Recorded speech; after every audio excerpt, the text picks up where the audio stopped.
Axiom Lab Innovation Summit 2019. If there's one thing I would like you guys to take away today, it would be that technology is evolving rapidly and business models are being disrupted every day. So regardless of the size and the growth stage of your company, companies that are focused, companies that are customer-centric, companies that are focused on experiences, and companies that are agile are continuing to win customers' mind share and wallet share. By one estimate, there's been over 9,000 fintechs just in the last 10 years that have actually raised over $100 billion in VC funding across the globe. Another recent study has shown that over 500 fintechs have just started just in the last 12 months, and they've raised about $100 million in seed investment.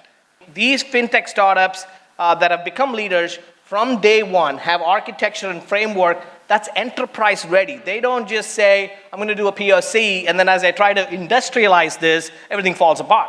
Well, that's not going to work. You won't be a leader.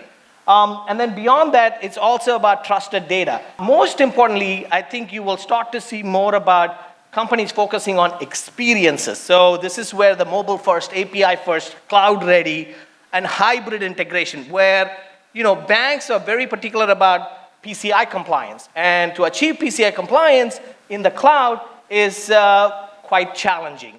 The banks are physical these days, but eventually there's a fear that the banks are going to just become invisible. Really, we've heard a lot about platform as a service, infrastructure as a service, software as a service. Add one to that lingo, bank as a service. So let's think about this. What are the main drivers for change and transformation? Well, first one is cash is no longer the king. One survey has said is 58% of smart businesses have already gone cashless. And there are continuing to be many, many non-cash options. That is a big, major, here-to-stay trend that's spreading across the globe. So in the US, on average, a US consumer holds about 3.5 credit cards. And as you move towards Europe and Asia Pacific, it's all about digital wallets, QR code, biometric-based cards. I mean, the list goes on, so you get my drift. Second big catalyst. Well, consumers are demanding more digital products. That's you and me, buddy, right? So consumers are saying, hey, bank, be there, be useful, be quick at the point of intent and at the point of sale. So that's a great way to engage the customer and to prompt them to take the next best action. Interestingly, it can also do recommendation. And with recommendation, it looks at my transaction and it says, here's an interesting offer to upgrade your piece of shit car to a better car, because I just noticed, buddy, you went to the mechanic shop last week, spent $1,200. So that's a great way to engage the customer and to prompt them to take the next best action.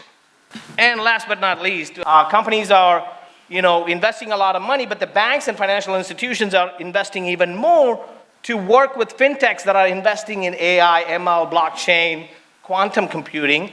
So in fintech, at least, there's lots of investment that's going on in terms of the payment domain, the blockchain, artificial intelligence, cross-border remittances, and real-time payments.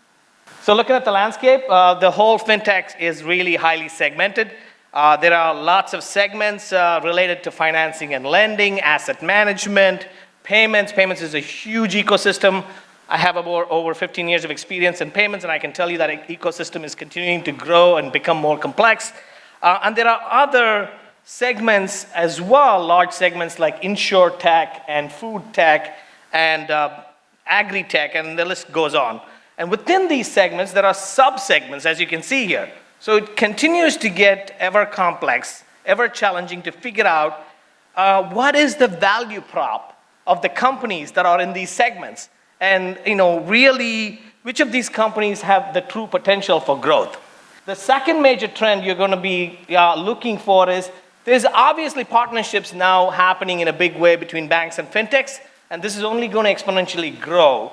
And furthermore, in places like Europe with the open banking initiative, banks are being pushed to open up their core banking services so that they are being asked to work with payment service providers.